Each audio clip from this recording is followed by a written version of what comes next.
오늘 본문 말씀은 크게 두 부분으로 나누어 볼 수 있습니다. 3장 21절에서 22절까지는 예수님이 세례를 받을 때 성령이 비둘기 형체로 나타나 하나님의 아들을 증거하는 내용과 23절부터 38절까지는 예수님의 족보에 대해서 자세하게 기록하고 있습니다.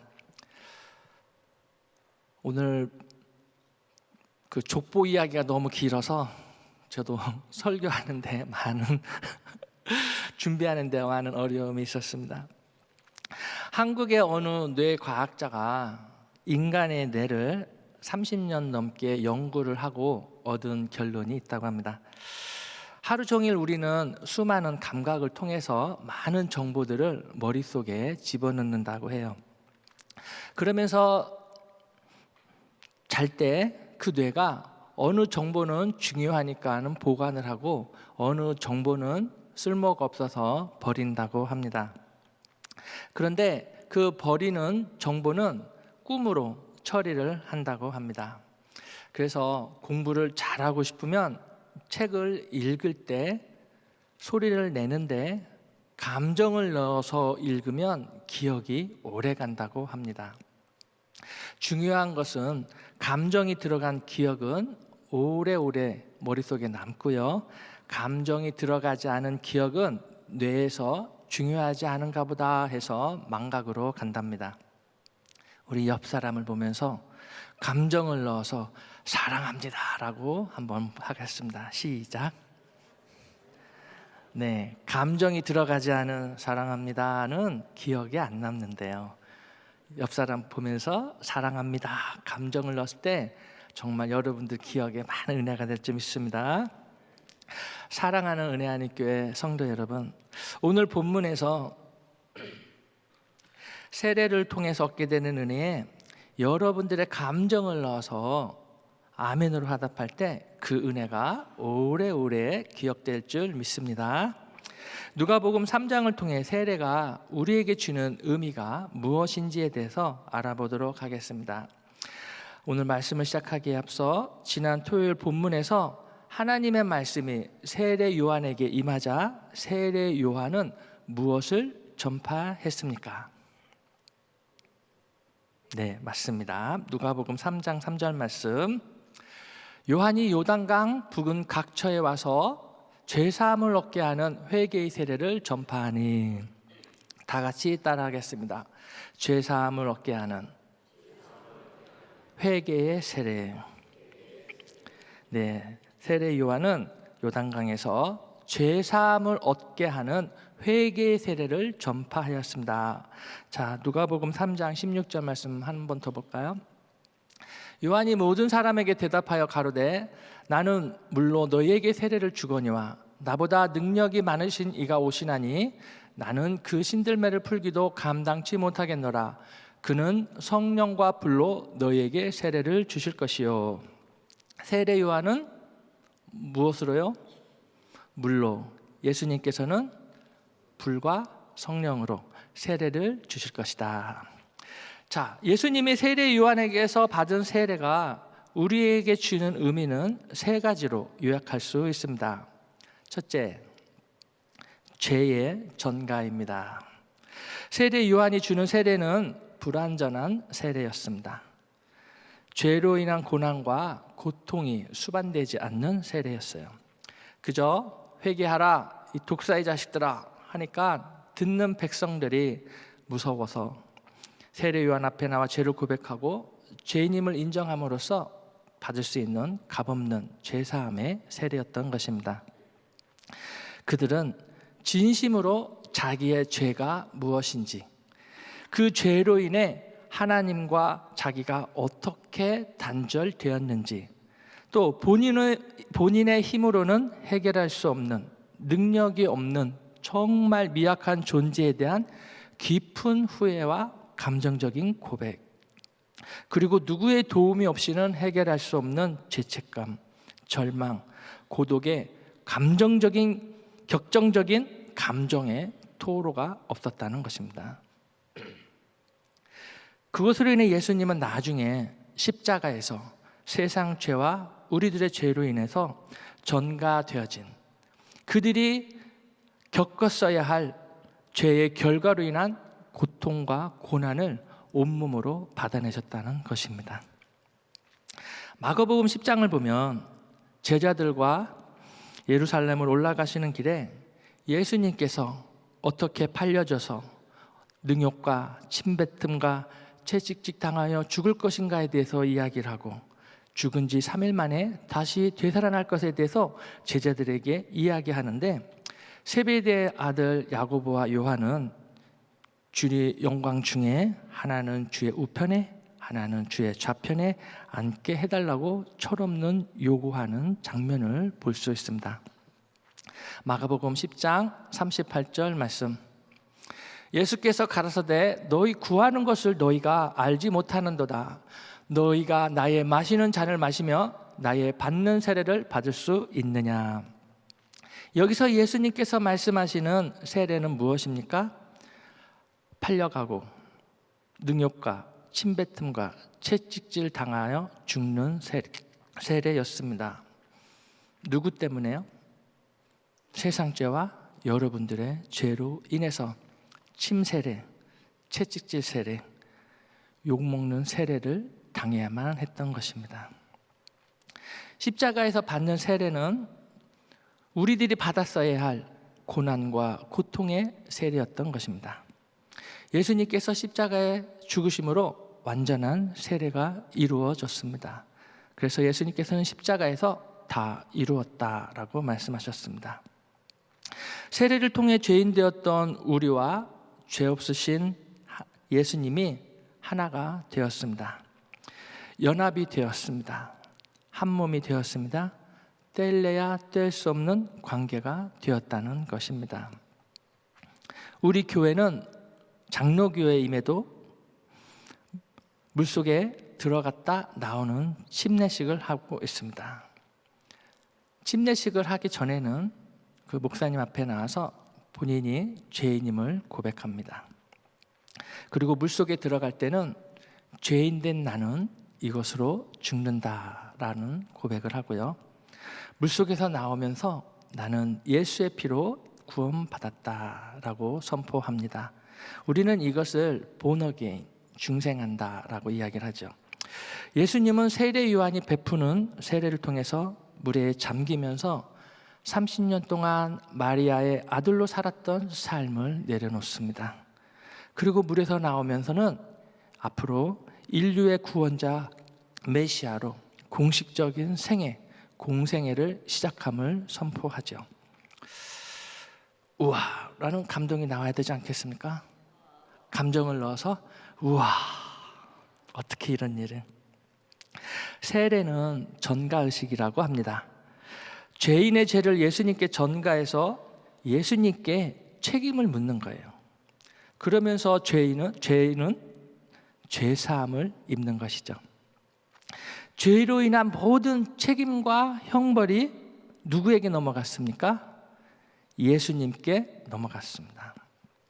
이거를 전라도 사투리로 어머나 이를 어찌했을까잉, 예수님이 뭔 죄가 있다고 이렇게 한단가요? 네, 예수님은 그러려고 하늘에서 내려오셨습니다. 그것이 하나님의 의였던 것입니다. 우리가 알고도 지은 죄, 모르고도 지은 죄, 과거에 지은 죄, 현재 짓고 있는 죄, 앞으로 지을 죄를 우리 힘으로 어느 것 하나 깨닫거나 후회하거나 원통해하거나 극복해 보려거나 할 기미가 하나도 안 보여서 완전한 하나님께서 완전한 인간으로 오셔서 그 모든 것을 30세의 한 청년에게 다 쏟아 부었다는 것입니다. 예수님의 세례가 우리에게 주는 두 번째 의미는 겸손입니다. 누가복음 3장 21절 말씀, 백성이 다 세례를 받을새 예수도 세례를 받으시고 기도하실 때 하늘이 열리며. 여기서 백성은 누구입니까? 세례 요한은 누구의 자식들이라고 했습니까? 독자로 시작하고 식자로 끝나는 독사의 자식들. 독사의 자식들이 죄를 고백하고 죄인임을 인정했을 때 물로 세례를 받아 죄사함을 얻은 것까지는 이해가 되는데, 죄가 없으신 예수님은 세례 요한 앞에 가서 고백할 죄도 없으시고 죄인도 아닌데 왜 세례를 받으셨을까요? 왕으로 오신 예수님께서 죄가 없으면 죄사함을 받을 이유가 더더욱 없지요. 그런데도 성경은 예수도 세례를 받았다고 기록하고 있습니다.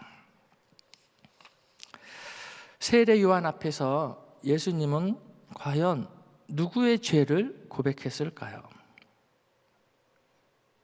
요한복음 1장 29절. 이튿날 요한이 예수께서 자기에게 나오심을 보고 가로되 보라, 세상 죄를 지고 가는 하나님의 어린 양이로다. 예수님은 아담이요 하나님 없이 제멋대로 살아가며 엉망이 되어버린 세상 죄를 자신이 지은 양 자신의 죄로 고백했을 것입니다. 예수님은 세례를 통해 세상의 죄사함을 받을 수 있는 길을 열어주시고 그 구원의 길이 되셨습니다. 요한복음 14장 6절 말씀 보겠습니다. 예수께서 이를 가라사대 내가 곧 길이요 진리요 생명이니 나로 말미암지 않고는 아버지께로 올 자가 없느니라. 우리의 죄를 속해 주시기 위해서, 우리에게 세례의 의미를 알려주시기 위해서, 하나님의 의를 성취하기 위해서 예수님께서는 죄사함의 세례를 받으신 것을 믿으시기 바랍니다. 왕이신 예수님께서 하늘에서 내려와 인간의 육체로 오신 그 자체가 겸손의 시작이었습니다.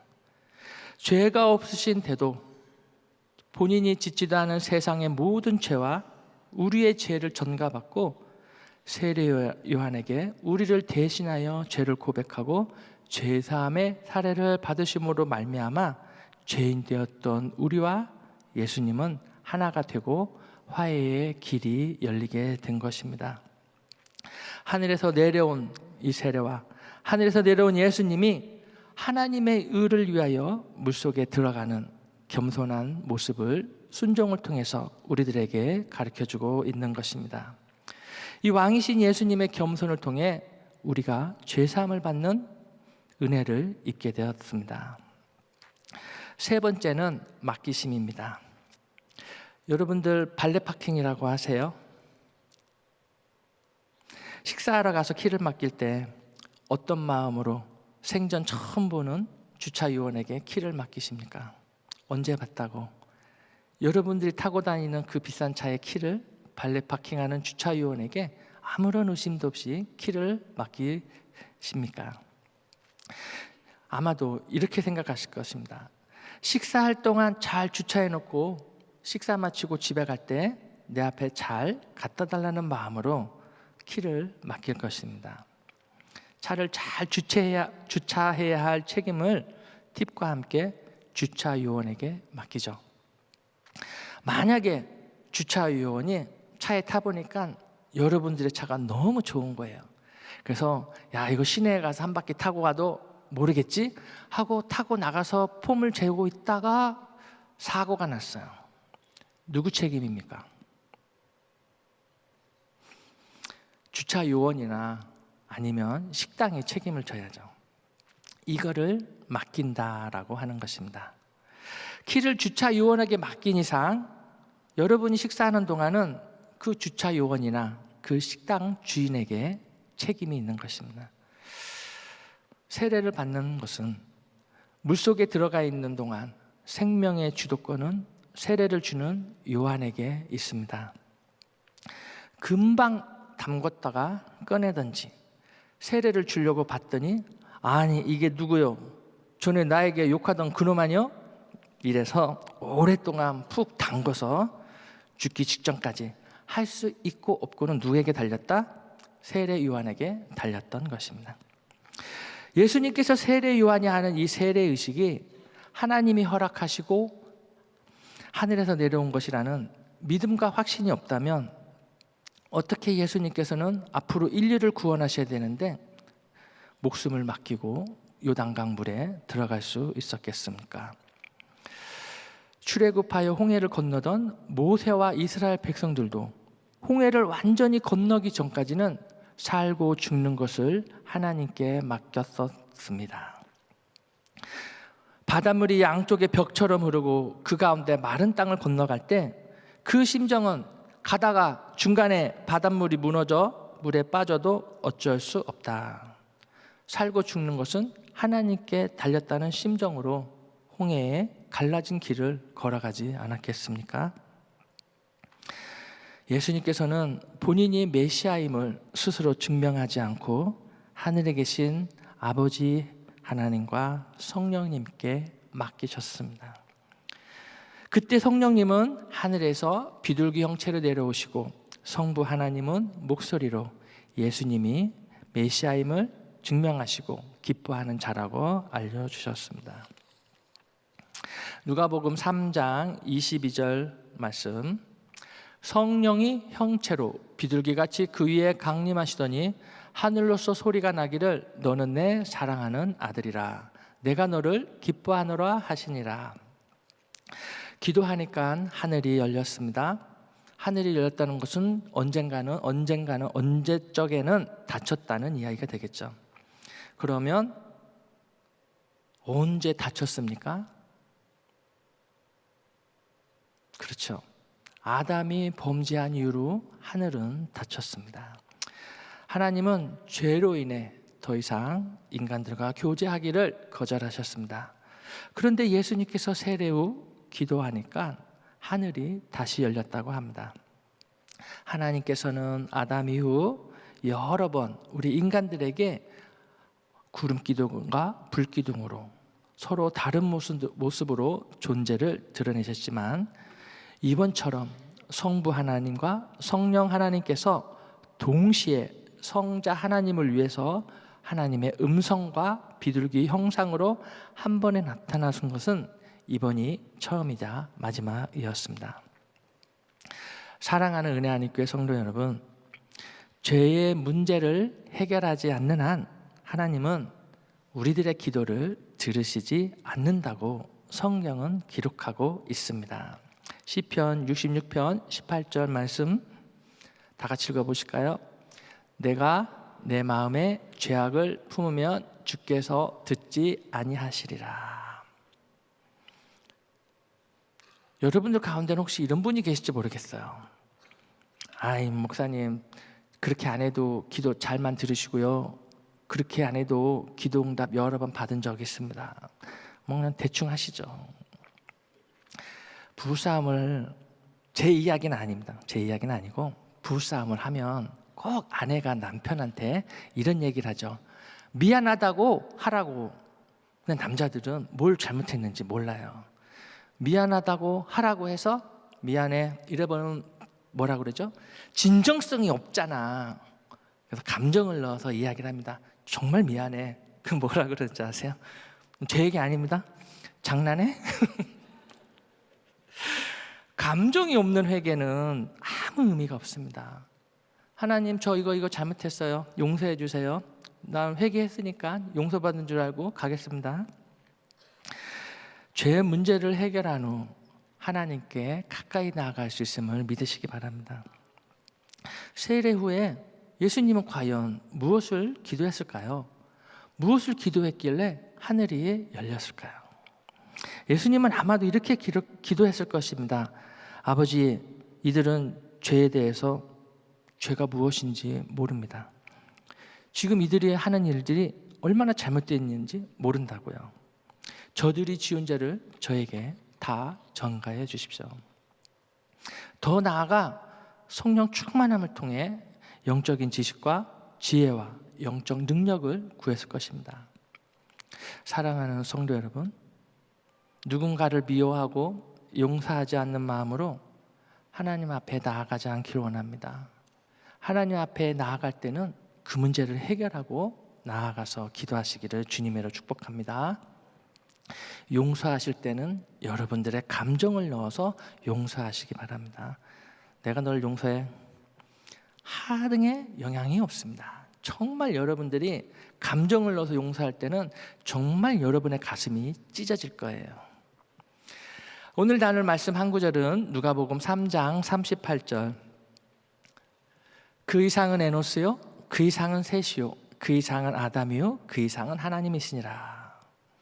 족보에 관한 이야기를 하려고 합니다. 성경에는 마태복음과 누가복음에만 예수님에 대한 족보가 나옵니다. 족보를 꺼내놓은 목적은 예수님이 하나님이시다, 왕이시다, 왕의 자손으로 왕이 되는데 전혀 손색이 없다라는 것을 제시하고 있죠. 누가는 헬라인들에게 예수님이 하나님임을 설명하고 있습니다. 예수님의 족보 안에는요, 유명한 사람도 있고요, 과거가 수상한 사람도 있고요, 또 족보에 올리기는 좀 거북한 사람들도 있었습니다. 이 마태가 기록한 족보를 보면요, 누가 누굴 낳고 누가 누굴 낳고 누가 누굴 낳고라는 이야기가 쭉 나옵니다. 낳았다는 이야기만 들으면 아, 생명을 낳았다 이렇게 이해가 되는데, 누가의 족보는요, 그 이상은 누구고 그 이상은 누구고 그 이상은 누구고 전개 방식이 서로 상이합니다. 저는 그 누구 위에 누가 있고 누가 있고 이런 얘기를 할 때는 마치 이렇게 들리는 거예요. 아버지도 죽었고 그 위에 할아버지도 죽었고 그 위에 증조 할아버지도 죽었다. 그 누구의 위에라는 말이 죽었다는 이야기로 들리는 거예요. 그 족보의 결론은 죄의 결과로 다 죽었지만 하나님은 영원히 살아계시다. 아담은 인류의 조상이다. 그래서 아담까지 올라갔죠. 그래서 예수님은 인류를 위한 구원자이다. 그분이 곧 살아계신 하나님이다 라는 결론이 나옵니다. 인간이 처음부터 죽기 위해서 태어난 것은 아니었죠. 하지만 죄로 인해서 다 죽었습니다. 죽게 될 것입니다. 야고보서 1장 15절에 보면 욕심이 잉태한 즉 죄를 낳고 죄가 장성한 즉 사망을 낳으니라. 누가는 족보를 나열함으로 예수님은 살아계신 하나님이심을 선포하며 예수님의 공생의 시작을 알렸습니다. 우리는 하나님의 자녀로서 그리스도와 교제하며 나중에는 하늘나라를 상속할 상속자로 살아가야 하는 이유가 되는 것입니다. 사랑하는 성도 여러분, 저는 여러분들에게도 족보가 있을 것이라고 믿습니다. 김희철 잃어버리면 김희철로 끝나는 것이 아니라 김희철이 전도한 누구, 그 누가 누구를 전도하고 그 누구가 누구를 전도해서 빌리그레함 같은 훌륭한 복음 전도자가 나왔다. 김희철 족보에 보면은 누구를 살리고 그래서 수많은 영혼들을 구원한 기록들이 줄줄줄줄 나오는 그러한 족보의 기록이 여러분들에게도 있기를 주님의 이름으로 축복합니다. 주님이 오시는 그날 많은 사람들이 여러분들 앞에 다가와 당신 때문에 구원받았습니다. 제가 언제요? 당신이 후원한 헌금으로 세운 신학교에서 신학을 공부한 이 현지 사역자들을 통해서 제가 복음을 받았습니다. 구원을 받았습니다. 당신 때문에 제가 여기에 와 있습니다. 제가 언제요? 여러분, 당신이 후원한 선교사님들을 통해서 제가 이곳에 오게 되었습니다. 감사합니다. 당신 때문에 제가 여기 왔습니다. 제가 언제요? 당신이 보내준 단기 선교팀으로 인해서, 당신이 와준 단기 선교팀으로 인해서 제가 그때 복음을 듣고 예수님을 영접하고 구원받고 이곳에 오게 되었습니다. 이런 꿈이 현실이 되시기를 주님의 이름으로 축복합니다. 말씀을 맺겠습니다. 우리는 오늘 세례의식을 통해서 세 가지의 의미를 배웠습니다. 그럼 2023년 10월 16일을 살아가는 우리는 이 말씀을 듣고 어떤 결단을 해야 될까요? 첫째, 하나님께 맡겨야 합니다. 우리 가운데 먹지 못해 영양실조에 걸리는 사람이 있습니까? 하나님께 맡기십시오. 오랜 병 간호로 인해서 지치신 분이 있습니까? 하나님께 맡기십시오. 재정적인 어려움, 관계의 어려움, 질병의 어려움으로 인해서 고통받는 사람들이 있습니까? 여러분, 예수 그리스도께 그 모든 책임과 의무를 전가하십시오. 살아계신 하나님께서 하나님의 때, 하나님의 방법으로 여러분들에게 기쁨으로 화답할 것입니다. 죽이든지 살리든지 하나님께 맡기시기를 주님의 이름으로 축복합니다. 둘째, 겸손해야 합니다. 예수님은 본인의 능력으로 스스로가 메시아임을 증명할 수 있었지만 하나님께 맡기고 왕이신 분에도 신분에도 불구하고 세례 요한에게 세례를 받았습니다. 기도 응답 후에 죄사함을 받은 후에 하나님으로부터 많은 축복을 받은 후에는 더더욱 겸손해야 할 줄 믿습니다. 셋째, 우리는 합력하여 하나님의 의를 이루어야 합니다. 우리는 서로 겸손한 마음으로 합력해야 합니다. 하나님의 선하시고 온전하신 뜻이 무엇인지 잘 분별해야 합니다. 하나님의 뜻을 성취하기 위해 하루하루 최선을 다해서 살아가는 귀한 성도님들이 되시기를 주님의 이름으로 축복합니다. 기도하겠습니다. 하나님 아버지, 감사합니다. 오늘 세례를 통해서 하나님 아버지께서, 예수 그리스도께서 우리들의 죄를 전가받으시고 왕이심에도 불구하고 겸손하게 세례를 받아주시고, 그러므로 말미암아 우리가 하나님과 화해하게 하시고 하나가 되게 하시고 모든 것을 맡기심으로 말미암아 하나님의 영광이 드러나게 하신 것을 배웠습니다. 우리가 이 땅을 살아가는 데 있어서 늘 겸손하게 하시고 모든 문제를 하나님께 맡김으로 우리에게는 자유함을 얻게 하여 주시옵소서. 감사하며 예수님의 이름으로 기도합니다. 아멘.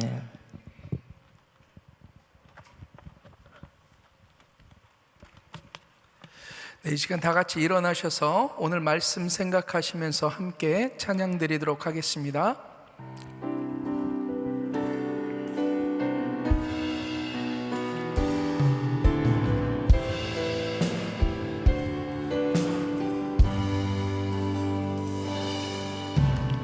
예수 우리 왕이여, 이곳에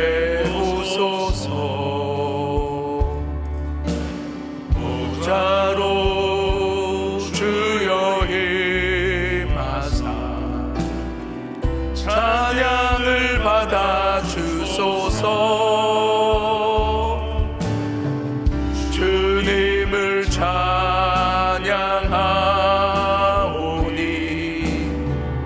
주님을 경배하오니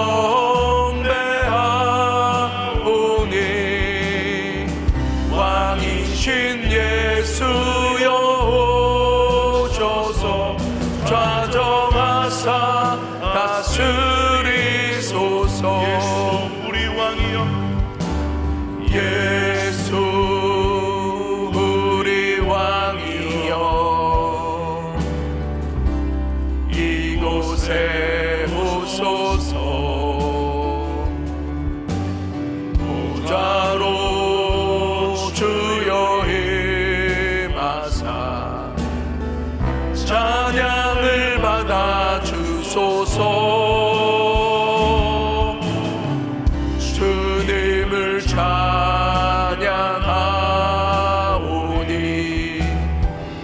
주님을 경배하오니 왕이신 예수여 오셔서 좌정하사 다스리소서.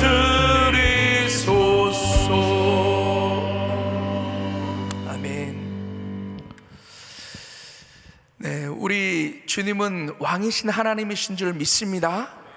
왕이신 그 예수 그리스도로 말미암아 구원받으신 우리 모든 성도님들은 오늘 주신 말씀처럼 늘 하나님 앞에 맡기는 삶을 사시고 또 그분 앞에 늘 겸손함으로 살아가시고 또 합력하여 하나님의 의를 이루는 삶을 통해서 날마다 그 존귀하신 하나님 고백하고 또 섬기며 또 그 하나님으로 인해 진정한 기쁨과 평강과 또 그분께서 베풀어 주시는 놀라운 복을 누리며 살아가시기를 주님의 이름으로 축원합니다. 기도하겠습니다. 사랑과 은혜가 충만하신 좋으신 아버지 하나님, 주님의 은혜와 사랑을 감사를 드립니다. 영원히 죽을 수밖에 없었던 우리들을 하나님께서 불쌍히 여기시고 긍휼히 여겨주셔서 이 땅에 예수 그리스도를 친히 보내어 주시고 그 예수 그리스도로 말미암아 영원한 생명을 얻도록 은혜 베풀어 주신 하나님 감사를 드립니다. 일평생 아버지 하나님 그 은혜 기억하며 살아가게 인도하여 주시고 우리들의 모든 것들을 하나님 앞에 날마다 맡기며 살아갈 수 있도록 주님 은혜 베풀어 주시옵소서. 또한 겸손하게 그 주님의 말씀 가운데 순종함으로 살아가게 인도하여 주시고 모든 것들 가운데 합력함으로 말미암아 그 하나님의 의를 이루며 살아갈 수 있도록 우리 한 분 한 분 주님 마음껏 축복하여 주시고 주님 은혜 베풀어 주시옵소서. 오늘도 하나님의 은혜 안에 이렇게 예배에 아버지 하나님 성공하신 우리 사랑하는 귀한 성도님들 하나님 축복하여 주시고 한 분도 병약하지 않도록 하나님께서 날마다 육신의 강건함으로 역사하여 주시옵소서. 내가 나사렛 예수의 이름으로 명하노니 강건해질지어다, 강건해질지어다. 모든 악한 병맛 다 떠나가게 인도하여 주시고 하나님 주시는 강건함으로 날마다 신앙생활과 주의 사명 감당할 수 있도록 하나님 은혜를 덧입혀 주시옵소서. 우리 사랑하는 귀한 성도님들의 생업을 하나님 축복하여 주시고 시간과 물질의 자유함 갖고 마음껏 사명 감당할 수 있도록 자고 흔들어 넘치는 복으로 가정 마음껏 축복하여 주시옵소서. 또한 우리 귀한 가정의 자녀들을 하나님 마음껏 축복하여 주시고 정말 하나님의 말씀으로 거룩히 구별하여 세상 어디에 무엇을 하든 날마다 하나님의 선한 영향력 나타내며 하나님의 영광 드러내는 삶 살아갈 수 있도록 주님 마음껏 축복하여 주시옵소서. 이제는 우리 구주 예수 그리스도의 은혜와 그 하나님의 무한하신 사랑하심과 성령님의 내주교통 충만하옵신 은총이 예수 그리스도의 그 구원의 은혜에 날마다 감격하여 또한 감사하여 날마다 하나님 앞에 맡기고 또한 겸손함으로 또 합력하여 하나님의 의를 이루며 살아가기로 결단하는 우리 사랑하는 귀한 성도님들 머리 위에 또 가정과 직장과 자녀들 위에 이제로부터 영원토록 함께 계실지어다. 아멘.